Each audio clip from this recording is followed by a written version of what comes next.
早晨起来7件事：柴米油盐酱醋茶。在以前，茶的重要程度是和柴火、米饭放在同一个天平上，有着一样的地位的日常事物。普及程度不用说，在路上绕个2圈就会知道。但除了一般喝茶以外，茶又以什么形式出现在我们的文化之中呢？让我们来看看这张图。没错，有一点，你看到了树旁边的金城武，他坐着石头，右边就有台脚踏车。但其实重要的是，左边的椅子上面怎么会平白无故摆个水壶呢？而水壶上的奉茶又代表了什么呢？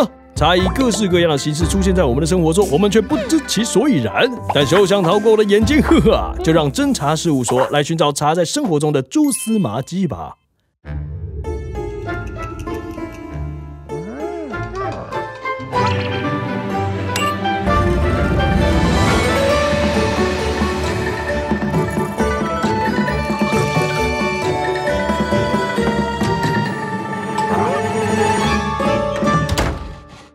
可乐、咖啡、多多、豆奶、牛奶、果醋，现代饮料百种，在各方角力的情况下，茶已经不像以前一样可以一枝独秀独霸饮料界了。但我们还是可以从各种方面找到线索，看出茶非比寻常的地位。在最日常的对话中，我们常说你要吃饭吗？但这样的饭不是指真的饭，而是吃各种东西。同样的，你被淋得不？这个茶也不是真的茶，而是泛指各种饮品。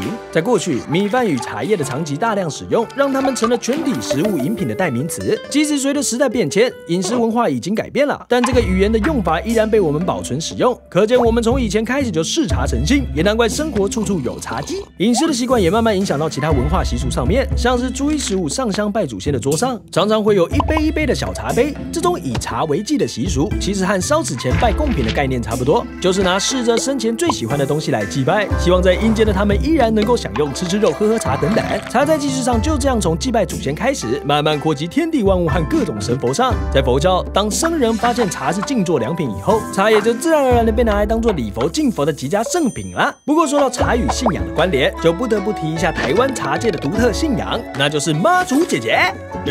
妈祖，奇怪嘞，大家都知道妈祖是大海的守护神，保佑讨海人平安。那在山上种茶的茶人怎么会去拜海边的神明呢？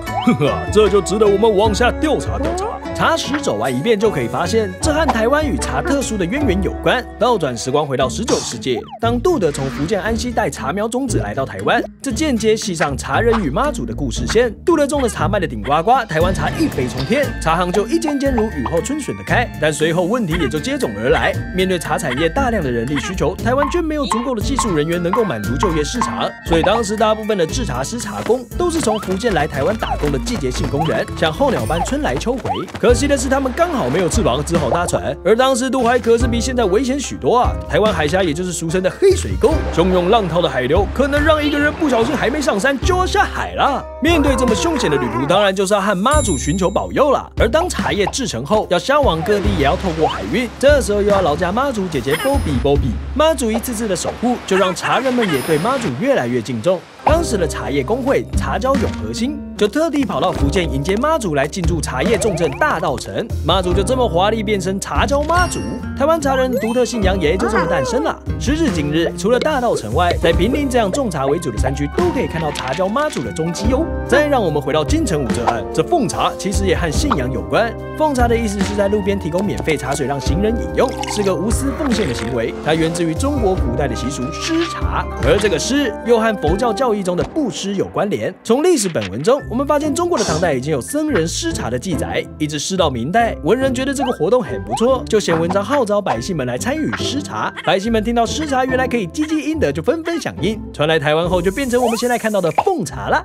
好的，搜查到了这边也算告个段落，解决了金城武茶之谜，也透过茶和信仰之间的结合，稍稍了解到生活中茶的样貌。其实，在过去茶贸火红的时代，茶有着更多面向，像是北部山区采茶女工唱着采茶歌，抒发着他们的小情情、小爱爱；闲暇时刻跳个采茶舞，解解上班时的苦闷。而在戏台上，歌仔戏表演结束前都会有一段甩采茶，表演者会甩出一杯茶，再用观众回赠的物品即兴来一段表演，这些都大大丰富的茶文化呀。虽然这些文化随着时代有些凋零，但新的文化却正在发酵，像是茶艺馆、手摇杯的出现。或许文化就像茶壶一样，在不同的时间里面装着不同的茶。过去存在的虽然消逝，但风味犹存；现在进行的在舌尖上新鲜可见。好啦，说了那么多，茶也煮好了，一起出发去乡间小路，奉上一壶热腾腾的茶吧。